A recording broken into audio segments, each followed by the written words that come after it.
So Ndamukong Suh, hot Raiders topic the last few days. They're right? getting hotter and getting hotter. So it's so hot in here, right? So it was talked about a little bit before he went on NFL Live and before he tweeted, right? So it was like, rumored, he's still a free agent. How would he do in Patrick Graham's defense? Obviously our ends are phenomenal. And even our interior defensive tackles, Jonathan Hankins, I think is great. I mean, he's maybe not great, but like really good. Glad we have him. He'll be a starter. He's good. Improvable. And then Ndamukong Suh went on NFL Live and just threw gasoline on the Ndamukong Suh to the Raiders fire. Ndamukong, how about the Raiders? $20 million in cap space right now. Rebuilt offense to compete in the AFC West. You love that tax situation. An interior defensive line, to me, jumps out as a real need on this team because, of course, you got Maxx Crosby and Chandler Jones on the outside. What do you think? I like it, to be honest with you. Chandler Jones and Maxx Crosby, I was exchanging messages with him the other day. It's an interesting opportunity for sure. We'll see where it kind of ends up, but it could be that NFC West is the AFC West is very, very tough, which should be fun. You get out of that, you're almost destined to get to the Super Bowl. So I did almost an hour on Ndamukong Suh yesterday on my live chat. We have yet to even discuss it. I don't think we've said Ndamukong Suh to each other once yet. So he did that and then tweeted this. Schefter basically just talked about that clip we just saw, and Ndamukong Suh subtweeted, Raiders could be, what's he going to say next? Fun.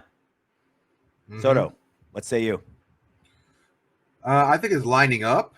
I think it's lining up for it to be a very strong possibility. There does have to be, I think, if we know anything of Ndamukong Suh. Very strong possibility. So over a 50% chance he'll be a Raider? Yes, because the only other team that's been really rumored out there is the Vikings. And he really hasn't really said anything about the Vikings yet. So that tells me that maybe the Vikings are a little bit further down the road and he wants to pump up a second team. Yeah.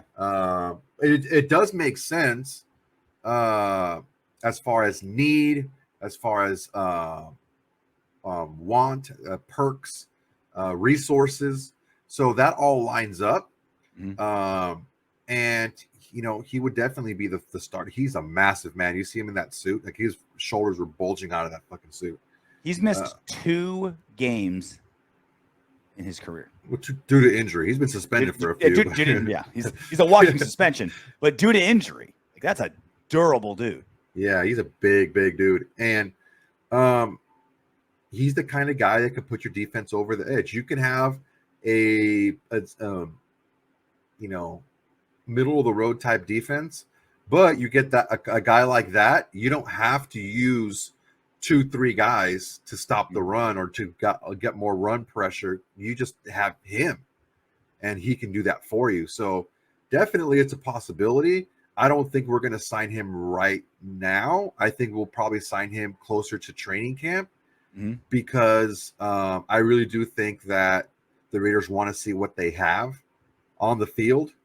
And I think Ndamukong Suh is not in any type of rush to sign with the team. I think he wants to kind of milk it and play it out and maximize his value as well. So I don't see anything happening right away, but I do see something happening right around maybe the beginning, if not the first week of training camp. So first off, working in TV, especially on desk shows like NFL Live for the last half decade or more, let me tell you that this wasn't just a gentle toss that Suh never saw coming, right? Like, there are production meetings and emails and pre-show meetings and, discussions off air. Like, this wasn't just like, oh, hey, I have a crazy idea. What do you think off the cuff, Ndamukong? And Ndamukong Suh is the definition of a mercenary. He should be in a NFL museum of mercenaries. Who's paying me the most? I'm going there, right? It's not like scheme or coaching relationship or teammates or how do I like the city. Like, doesn't give a shit, right? Ndamukong Suh Does not care. And for those people out there that say like, well, yeah, like money always talks. It's like, think about your job, right? Whatever job you may have, carpenter, truck driver, lawyer, bearded lady, whatever you're doing, right? Money is obviously a very large part of where you decide where you're going to work, what you're going to do for a living, and what job you're going to have. Yeah. But is it always the only thing? Like if you get paid 10% less, but your commute is 10 minutes instead of an hour, it's a tough decision. If you get paid 10% more, but you have 3 bosses breathing down your neck as opposed to 100% full creative control of what you're doing, you'd make that decision, right? So it's like, yes, obviously, money, giant part of a job choice, not the only thing. Ndamukong Suh, the only thing, right? Well, I don't know if that's the only thing because you have to take a look at the teams that he's played for. He went from the Rams to the Bucks, and then now the Raiders. These are all teams that are on either the come up or are championship contenders. He's not signing with the fucking Jets. He's not signing with the Jaguars. He's not signing with those guys. He knows that he still has value. Rebuilding teams have no use for him. Rebuilding teams aren't going to pay him $9 million like Tampa did. He's not looking to go to even a middle of the road. Maybe we can make the playoffs, maybe not type of team. He wants to go to a team that's okay. This team can do some shit, and I could put them over the edge because he wants to win, but he also knows he's going to get paid wherever he goes. If the Texans paid him the most, offered the biggest contract, you can't say that because it hasn't happened. You can't say that because it hasn't happened. What are the last? Let's say he goes to the Raiders. What are the last 3 teams he's been on? Championship contender teams that were willing to pay 1-year deals to go over the top and win a championship. Exactly. Right? Like, so he wants to be that last piece to a championship team because he knows his value. He's still going to get paid. He's still going. He wants to be the last piece to a championship team because that's where the most money is. Exactly. So you're saying money is the only thing? It's not just the only thing. Is he also wants to win? I don't think he cares. He's been getting the most out of these 1-year deals. All you want, but you can't ignore the fact that he's going to teams that are winners. You can't ignore the fact he's going to the teams that paid him the most. I'm not ignoring that fact. You're ignoring the fact that he's going to teams that are winners. I'm telling you why he's going to teams that are winners because he's the one that he puts them over the edge. Those are the people that'll pay him because it's all 1 year to 1 year to 1 year to 1 year. Okay, so your point is the only point that matters, and the fact that I'm saying is he wants to go to winners because he knows wherever he goes, he's going to get paid because that's his value. Don't be a crybaby. I'm not being a crybaby. One that matters. No, that's what you're saying basically. For me, I'm Soto. No. Okay, I'm saying the chicken before the egg, not the egg before the chicken. I'm saying the reason why he's going to these championship teams is because they'll pay more for 1-year deals, push him over the edge. He can get paid anywhere because that's his value. He can go anywhere and get paid because that's what his value is. He doesn't have to sign now. He doesn't have to. The Houston Texans give him $9 million in a 1-year contract. That's not the issue. The point is you're saying no, it isn't. You're saying he get paid that much anywhere. I'm saying anywhere that will pay him, yes. And I'm saying the only places that he'll get the most on 1-year deals, which is where he's at his age, are championship type teams that need to get over the top.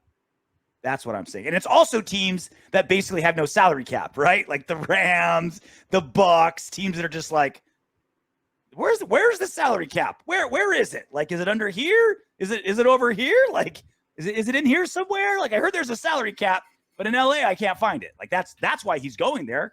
He's the owners with the deepest pockets.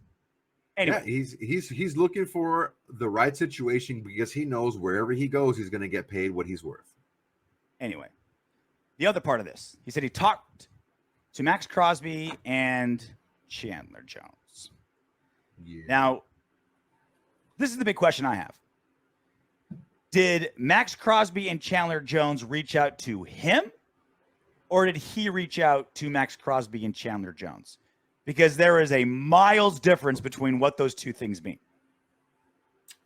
Do you agree? I think if you want to look at it that way, like if you're, I'm thinking of it from this perspective. Suh and Chandler Jones have been in the league, and they've been like elite players in the league for a long time. Players in the league who have been in the league for, because a lot of guys don't stick around. So guys that are elite players that get most guys don't stick around. Yeah, when you get that big second contract, that's like the big like separator is the big second deal. If you're one of those guys and you've been in the league a while, you're always texting each other. You're in big text chains, you're in side text chains, you're in a bunch of different things. So if Chandler wants to pull Maxx in on a text chain with Ndamukong Suh because of whatever, I think honestly it's Suh trying to pump up his value to get another team, because I don't think there's another team out there that makes more sense than the Raiders. That's all I think it is, which is why I'm looking at this with a skeptical eye. I think it's like, look, and there's like the best way to get the most money is to have the most people want your services, right? Yeah. The more people bidding for you, the more money you'll get, right? Basic economics. And so when it's like two polar opposites. It's either a ton of teams or two that really need you. Like if you have those two, it's like, okay, you go back, or you have a ton, and either one of those is probably the best thing. The thing that I feel is the Raiders make the most sense, right? So he's trying to like maybe pump it up a little bit more and it just makes sense, right? They have the cap space, they have the need, whatever, the new defense. I think he's just trying to pump up his value or his connection a little bit more to maybe get another team that he's been talking to raise it a little bit, just to kind of see if he can pump up the price a little bit. I don't think he has. I don't think he's more interested in the Raiders than any other team. I think he's just trying to pump up the general value. Yeah, right? just pump up the value. Like if you're looking for value, if you're like, look, he doesn't have a job. He is an unemployed individual. He's right? fun employed. He's a millionaire. He's fun employed. He's fun employed. He's got investments, I'm sure, that are paying him. But he's an unemployed professional athlete. Yep. And when you're an unemployed professional athlete, you don't say, "Hey, would you be interested in this job?" You always say, "Yes, I would be interested," because you want as many people as possible to think a lot of people are interested in you. Again, to raise your value. So the idea that he says, someone offered him, "Hey, what'd you think about playing in the Raiders?" Like, "Oh, playing for the Raiders would be fun." See, he wants to be on the Raiders. He's diehard. He bleeds silver and black. Someone cut his arm. You'll see silver and black pour out of it. Like, no, he's just trying to pump up his. I'm not saying he won't sign with the Raiders. I'm just saying the brake pedal's on the left for this whole like, let's start jerking each other off. And Ndamukong Suh, let's let's get him a jersey now.